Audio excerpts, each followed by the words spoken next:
Let us open our Bible on Psalms 106, verse 29. Praise the Lord. Thus they provoke him to anger with their inventions, and the plague break in upon them. Yan. Merong pangyayari na nangyari sa people of Israel na they provoke him to anger. Talagang pinag-alab nila, pinag-apoy nila na magalit ang Diyos. Sa anong dahilan? With their inventions. Dahil sa kanilang inbento. And the plague break in upon them. Yung salot talagang sumira sa kanila. Bumasag sa kanila. Nagpahamak sa kanila. Ano yung inventions na sinasabi dito? Ano kayang inventions ito? Malalaman din natin yan later. Basahin pa natin ang Ecclesiastes 7:29. Praise the Lord. Lo, this only have I found, that God has made man upright, but they have sought out many inventions. Iyan. Sadyang ginawa ng Diyos ang tao na upright as what He made for the first man and woman. No? Imagine, nilalang niya ang lalaki at ang babae upright, perfect, sinless. Subalit ang problema, gumagawa sila ng mga inventions. Lo, this only have I found, that God hath made man upright, but they have sought out many inventions. Mahilig mag-imbento. Hindi na lang mag-abide sa pamamaraan ng Diyos. Mahilig mag-experiment. Hindi na lang manalig sa Diyos at mag-submit sa Diyos at sumunod sa Diyos. Kaya nga yung mga inventor minsan may kayabangan. Ibig sabihin, pag sinabing invention, doing something that is different, doing something that is unique, doing something that is not according sa nagawa na. O yun ang nangyayari sa mga tao. Ang Diyos gumawa ng batas, gumawa ng kautusan, ang tao gagawa ng inbensyon. Gagawa ng iba, gagawa ng pinasahi. Talagang ayaw talagang tumulad sa Diyos. Ayaw talagang sumunod na lang sa Diyos. Gusto talaga gagawa ng sariling inbensyon. Yan, ano nangyari? Yung poot ng Diyos, naggalit, nag-alab sa kanila. Basahin natin ang example. Numbers chapter 25, 1 hanggang 3. Praise the Lord. And Israel abode in Shittim, and the people began to commit whoredom with the daughters of Moab. And they called the people unto the sacrifices of their gods. And the people did eat and bow down to their gods. And Israel joined himself unto Baal Peor, and the anger of the Lord was kindled against Israel. Ayan. Yun ang inventions na kanilang ginawa. Nag-invento sila.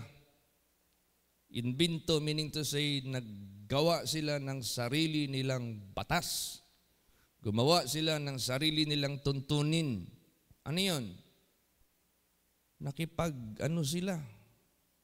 Whoredom. Pag sinabing whoredom, that is prostitution. Whoredom, that is immorality, sexual immorality. Sino ang kanilang daughters of Moab. Tapos, in exchange of their affairs sa mga woman or women of Moab o daughters of Moab, siguro sabi ng mga daughters of Moab, sige, makatikim kayo sa amin, ano kayo, pero sumama kayo sa amin. Sambahin niyo yung Diyos namin na si Baal. In exchange of wordom, itong mga taong ito, iniwanan nila yung tunay na Diyos. Sumamba sila doon sa hindi tunay na Diyos. Di ba invention yan? Nag-invento sila. Gumawa sila ng sariling pamamaraan nila. Unang-una yung wordom na pinagbabawal ng Diyos. Ginawa nila. Dinagdagan pa nila ng pagsamba ng Baal na yan, na Diyos-Diyosa na yan. O di, ang dami ng inventions ginawa nila. Gumawa sila ng sarili nilang daan, gumawa sila ng sariling pamamaraan. Ano ang nangyari? The anger of the Lord was kindled against Israel. Don't you know, there are not only 1, 2, 3, 4, 5 ang namatay dito sa puot ng Diyos, sa pangyayaring ito. Ilan? Basa. Numbers 25 verse 9. Praise the Lord. And those that died in the plague were 20,000 and 4,000. Yan. Ang dami na yan. Namatay sa plague dahil sa ginawa nilang wordom at paggawa nila ng pagsamba ng Diyos-Diyusan na si Baal. 20 and 4,000. 1,000 lang nga, ng dami na yan. 4,000 pa. Tapos meron pang 20,000. Ay grabing ano na yan. Grabing salot. Grabing plague ang naranasan po nila. Hindi basta-basta. Galit na galit ang Diyos. Ganon din ngayon nangyayari sa mundo. Ang daming inventions na ginawa ng tao, not technology. Kung maka-invento ang tao ng sasakyan, that's good. Transportation yan eh. Pag maka-invento ang tao ng solar light, that's good. Kaso ang invento ng mga tao, ang katulad ng pag-asawa ng babae at lalaki, nag-invento ang mga tao, mag-asawa ang lalaki, kapwa lalaki, invention yan. Ang dapat na pag-aasawa na ginawa ng Diyos at tinuro ng Diyos at in-establish ng Diyos, marriage is a union of woman and one man. Ang invento ngayon ng mga tao, lalaki sa lalaki, kinakasal, pinagsisiping, pinag-iipon, babae at sa babae, kinakasal. Ginagawan pa ng batas to protect them. Kinukulong pa nila ang mga judges na ayaw mag-solemnize sa kanila. That is invention ng tao na taliwas sa utos ng ating Panginoong Diyos. Huwag mong sabihin na Israel man lang inutusan ng Diyos. Bakit yung ibang lahi hindi ginawa ng Diyos? Yung ibang lahi, ibang naglalang sa kanila? Iisa lang man lang ang Diyos. Iisa man lang ang naglalang. Bakit ang pag-ibig ng Diyos, Israelite lang, Israel lang ang kanyang gustong dalhin sa kanyang kaharian? Di ba lahat gusto niyang maligtas? So ibig sabihin yan, pag nag-utos ang Diyos, hindi mo pwedeng sabihin, Israel lang hinutusan niyo yan. Hindi po. Inuna niya lang ang Israel. As what the Bible says, salvation started at Israel. But this will go to all hidden Gentiles, people of the world. So included ang lahat ng mga tao. Don't make any inventions contrary to what is being established by God according to His commandments, according to His statutes, according to His righteousness. Huwag kang mag-imbento. Matatamaan ka talaga. No, si Lucifer unang nag-imbento doon sa kaharian ng Diyos, sa langit. Anong inimbento niya? Nag-imbento siya na siya na raw ang Diyos. Di ba imbento yon na hindi naman siya Diyos? Kaya ang inventions ng tao, yan yung magpapalayo sa Diyos. Hindi ka na lang nag-follow through sa Diyos. Basa pa, Psalms 106 verse 39. Praise the Lord. Thus were they defiled with their own works and went a-warring with their own inventions. Yan, tingnan mo. Yung mga gawa nila, hindi na lang sila nag-abide sa tuntunin ng ating Panginoong Diyos, which He gave in the days of Moses, yung mga statutes niya, yung mga batas niya, went a-warring with their own inventions. Nag-invento talaga sila ng maraming mga inventions. Tsaka yung lahat ng mga gods, lahat ng mga Diyos-Diyosan, invention yan. Invento yan ng mga tao. Hindi naman yan totoong Diyos. Hindi naman yan dapat sambahin. Wala naman. Powerless naman yan eh. They are dead.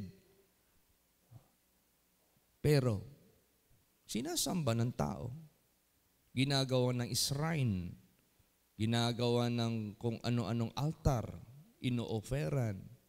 Ang mga tao nagbabow down. O, tingnan mo yung invention ni Nebuchadnezzar. Invention yun. Para sa sarili niya na hindi naman siya Diyos. Hindi naman siya to be worshipped. Hindi naman siya to be knelt down. O, di ba nagalit ang Diyos? Galit na galit ang Diyos.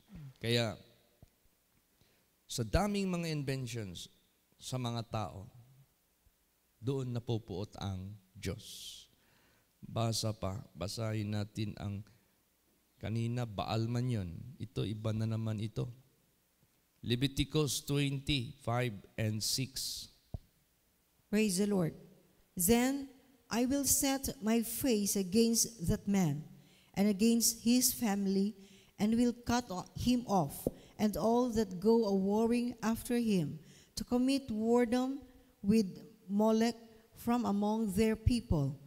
And the soul that turneth after such as have familiar spirits and after wizards, to go a-warring after them, I will even set my face against that soul, and will cut him off from among his people.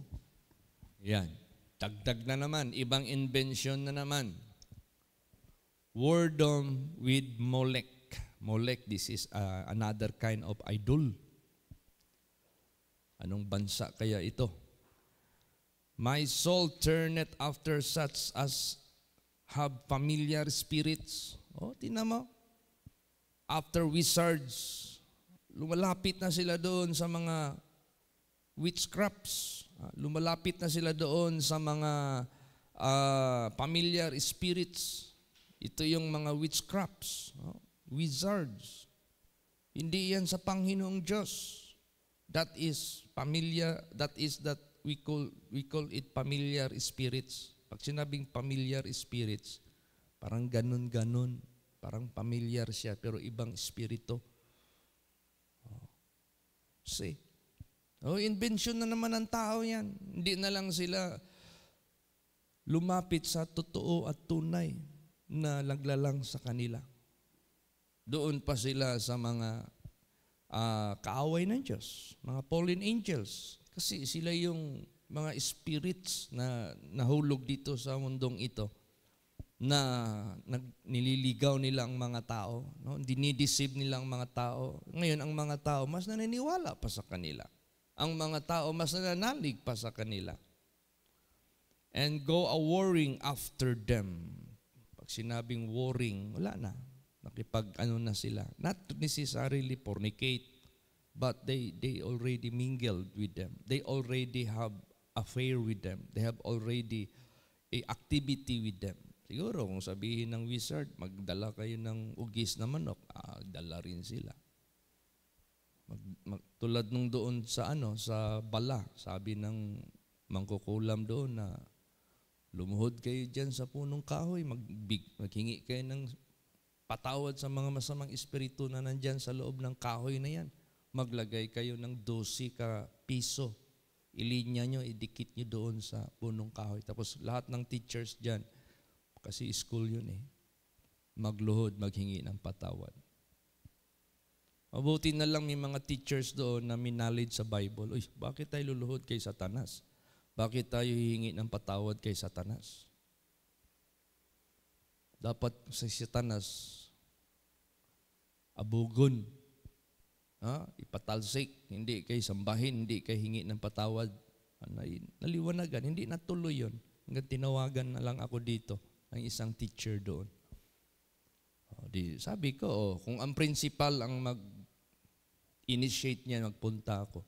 Kasi kung teacher lang kayo na ordinary, tapos ayaw ng principal, sino kayo?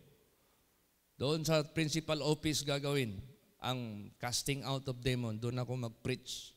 Hindi na-establish yung yung proseso, nakarating doon, na-cast out.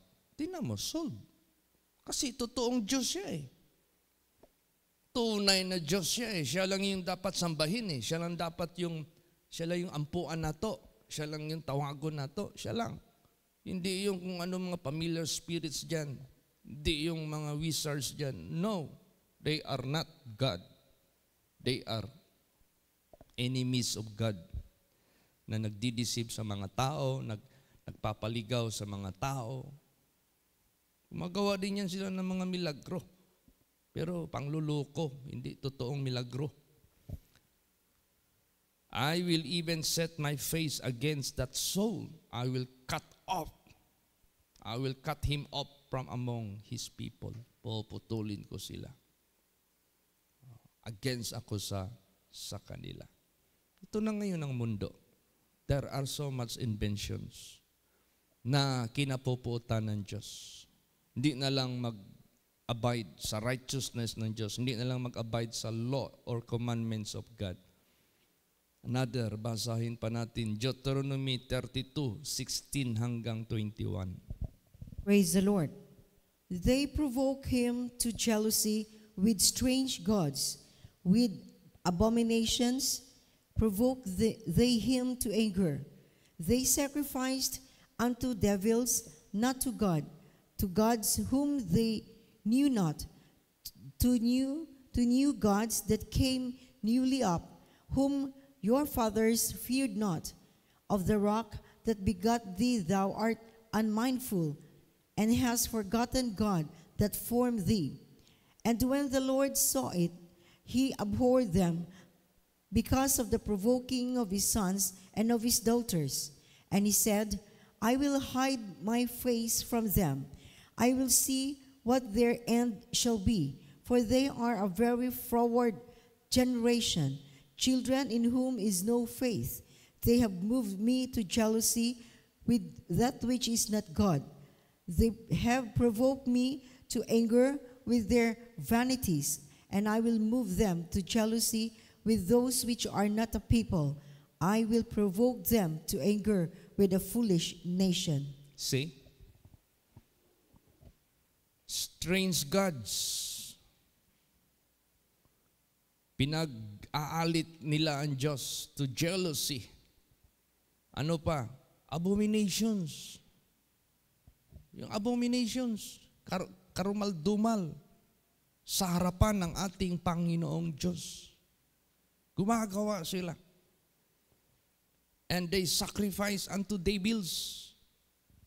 Yung mga wizards na yan, yung mga familiar spirits na yan, yung mga witchcrafts na yan, they are devils.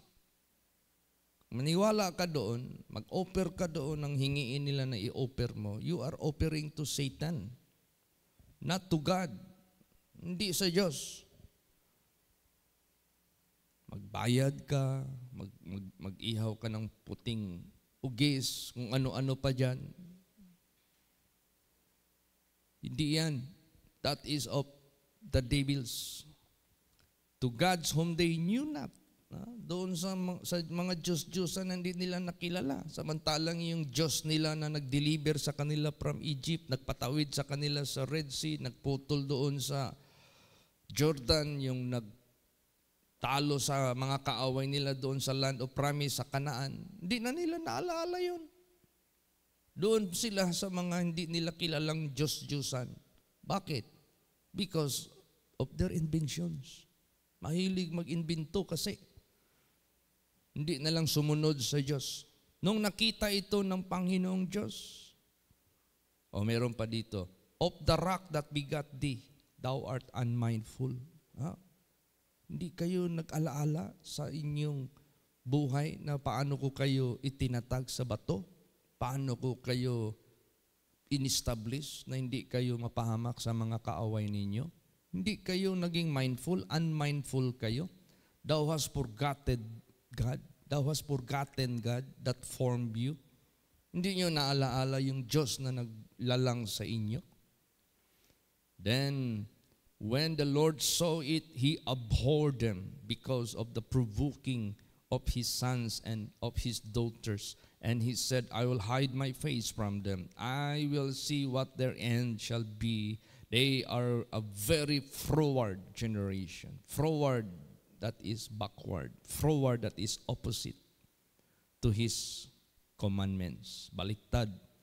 Children in whom is no faith. Walang pananampalataya sa totoong Diyos. Doon naniniwala sa hindi totoong Diyos. They have moved me to jealousy with that which is not of God. They have provoked me to anger with their vanities, and I will move them to jealousy with those which are not a people. I will provoke them to anger with a foolish nation. See?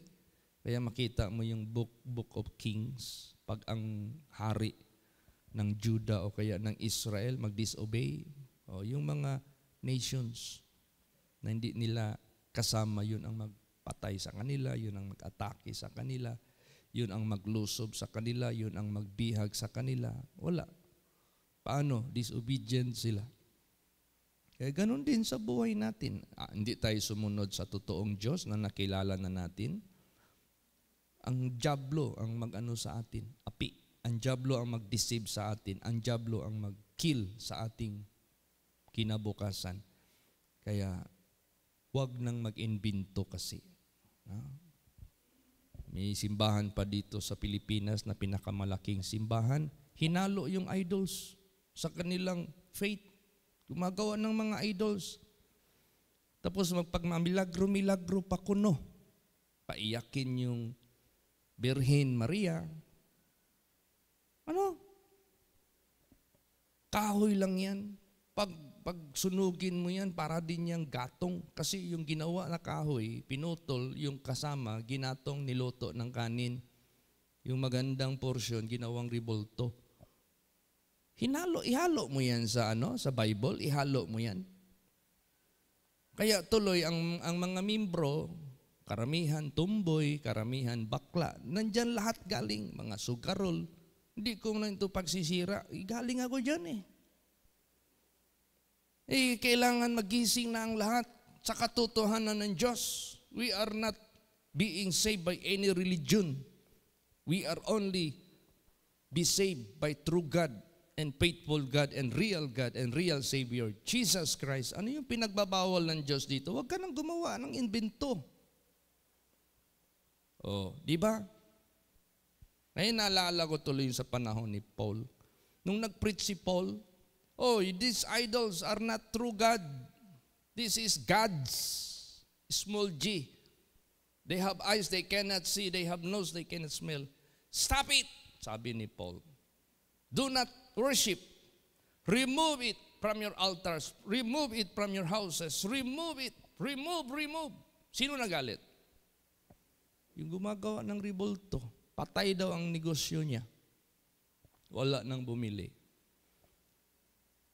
Parang negosyo na rin yan. Hindi pwede yan. Huwag kang maggawa ng invento because you get out of money, out of that invention. Pero nasagasaan mo yung katotohanan ng Diyos. Paano mo maligtas yung kongregasyon mo? Kahit gaano pa kaganda ng simbahan mo, gaano pa kalaki ng simbahan, kung yung mga membro hindi mo naman tinuruan sa totoong pag-worship, sa totoong Diyos, saan sila papunta? Kaya, ang mga membro, lasinggo, paano yung Diyos hindi man makabadlong, nandoon lang sa altar. I'm not mocking this. I'm not despising this. But I am just telling the truth that they are not proper way to make inventions which is against to the law of God. Huwag nang mag-invento. Yan yung you will be go worrying. Makikipag-ano ka na lang kay Satanas ang mangyayari niya. Grabe ang deception ngayon sa sanglibotang ito. Remove all that. Idols. Remove that. They are not gods. They are not to be worshipped. They are not to be made. Ang paggawa lang, bawal na yan eh. Thou shalt not make any graven image, nor bow down, nor worship before them. Kaya, yan ang mga inventions ngayon na nangyayari sa mundo na kinakapuutan ng totoong Diyos. Sabi nga ng Diyos, titingnan ko what will be their end. Ay anong end ngayon ng mga tao na mag-disobey sa totoong Diyos na siya man lang yung makapagbigay ng kaligtasan, ng kaharian ng Diyos, ng eternal life? Anong magiging end ng mga tao na sumamba na hindi naman totoong Diyos? Anong end nila? Di impyerno. Anong end nila? Di ba eternal suffering, condemnation, or damnation? That will be the end. Di, wala na. Perting luuya. Maglangoy-langoy na lang kadigto, ngawa na kay solusyon. Ayaw mo pa kasing maniwala sa totoo at tunay na Diyos na naglalang sa iyo. Doon ka pa kasi naniwala sa mga familiar spirits, wizards, kung ano-ano pang mga inventions ng mga tao sa mundong ito. Minsan, ang mga tao ngayon, mas naniniwala pa doon sa mga, paano yung mga nagpipreach sa kanila, nag-aral daw ng 10 taon. Matalino, kompleto sa kaalaman. Samantalang yung ginamit ng Diyos dito sa Bible, karamihan, mangingisda. Mga simple. Pag may nag-preach na mga, ay anong background yan? Hindi man nakapunta yan ng kolehiyo, hindi man nakatungtong ng kolehiyo. At saka yung background yan, ano man lang yan, shine boy man lang yan, at saka sipstick vendor dyan sa San Pedro. Dito tayo maniwala, nag-aral ito ng 10 years. Tingnan mo naman yung certificate niya, doctorate na yan sa theology. Dami ng titulo niyan. Diyan tayo maniwala. Yun ang hirap sa tao. Kahit ano pang titulo ng tao sa mundong ito, if they make inventions, not according. Ano man yung nag-aral ng 10 years? Ano man yung Doctor of Divinity? Tapos gumawa ng mga inventions, gumawa ng mga idols, gumawa ng mga batas. Nandoon na sa kanila makikita ang mga tumboy, ang mga bakla, ang mga sugarol, ang mga lasinggo. Ikumpara mo naman sa mga walang pinag-aralan sa education sa sanglibutang ito at tinawag sila ng Diyos and they were moved by the Holy Spirit but yet they preach accordingly to the statutes and commandments of God. Doon tayo maniwala sa totoong Diyos at doon sa mga tao na nagsasalita sa totoong salita at utos ng Diyos. O kaya, be not deceived. Huwag magpa-deceive sa sanglibutang ito. Panahon na ngayon para huwag nang gumawa ng mga inventions ang mga tao. Ang daming sumunod sa mga inventions ng mga tao. Kung gaano kadami dyan, gano'n din kadami ang mapapahamak. Ganon din kadami ang kapuutan ng Diyos.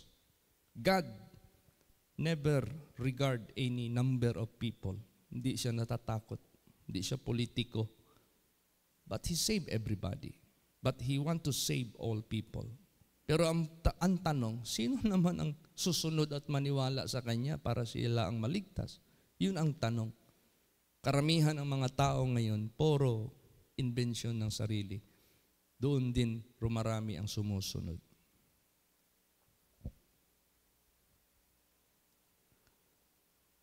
Basahin natin. Alam mo ang Diyos, kahit ganito ang nangyari sa mundo, yung inaawit natin sa great is thy faithfulness. Thy mercy, thy faithfulness, they are new every morning. Maawain pa rin ang Diyos. Open pa rin ang kamay ng Diyos to welcome anybody na galing dyan sa mga inventions na yan, galing dyan sa mga false gods na yan, galing dyan sa warring, yung wordom na yan, kahit ano pang kasamaan mo. Ang Diyos na nga nagsabi come, let us reason together.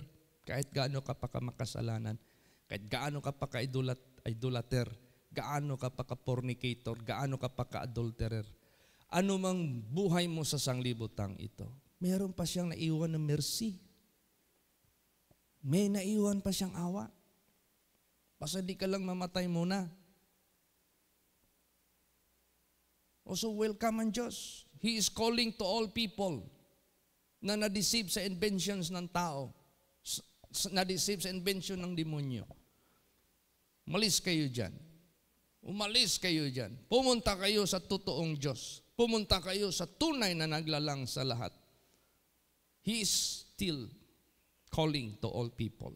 Praise the Lord. Basahin natin. Psalms 99 verse 8. Praise the Lord. Thou answerest them, O Lord our God. Thou wast a God that forgavest them, though thou tookest vengeance of their inventions. See? May pagpapatawad pa ang Diyos na naiwan sa lahat ng mga tao na kinagagalitan niya dahil sa kanilang mga inventions. So, meaning to say, God is still willing to forgive. If you repent, if you acknowledge your wrongdoings, huwag kang matakot sa tao, huwag kang matakot sa malalaking mga reliyon na na-establish sa sanglibutang ito. Mabuti sana kung tama. Mabuti sana kung sumusunod sa standard na nakasulat dito sa Biblia. Kung hindi naman sumusunod, get out. Nandito yan come out from among them and be separate. Touch not the unclean thing. And I will receive you unto myself. You will be my daughters and my sons, and I will be your father. Umalis ka from the pollution of this world. Umalis ka from the inventions of this world. Umalis ka from the sin of idolatry. Umalis ka from the sin of drunkenness, from the sin of all ungodliness, worldliness. Umalis ka dyan. Come unto God. Join to God, the real God, the holy God, the righteous God. Minsan kasi itong takot sa tao, snare yan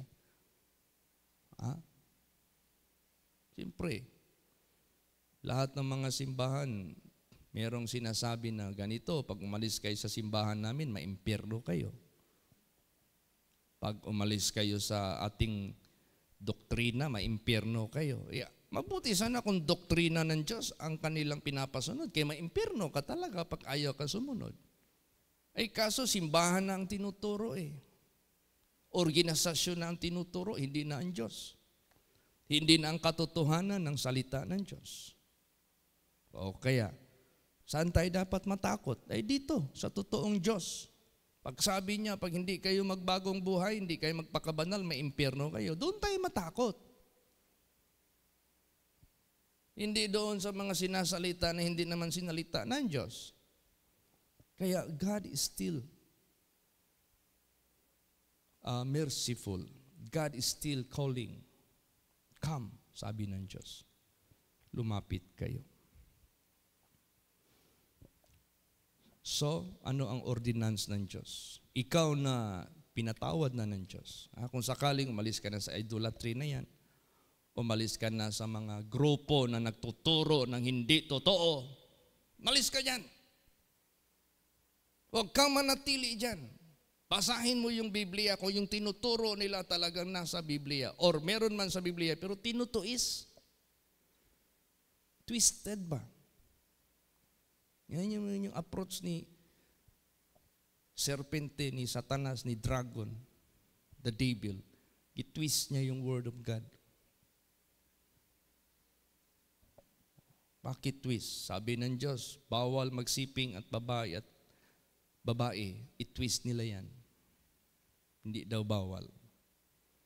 Bawal maglasing, sabi ng Bible. Sabihin nila, hindi yan bawal. Bawal magsuot ang babae ng panglalaki, katulad sa mga pantalon. Sabihin nila, hindi yan bawal. Pag makikita ka niya ng ganong klase, malis ka na dyan. Dito ka pumunta sa Biblia. Kung saan tinuturo yung Biblia, kung anong nakasulat, yun ang tinuturo, doon tayo. Not religion, not church, not leader can save us. But the Word of God, God Himself, para hanapin natin yung totoong, pure Word of God.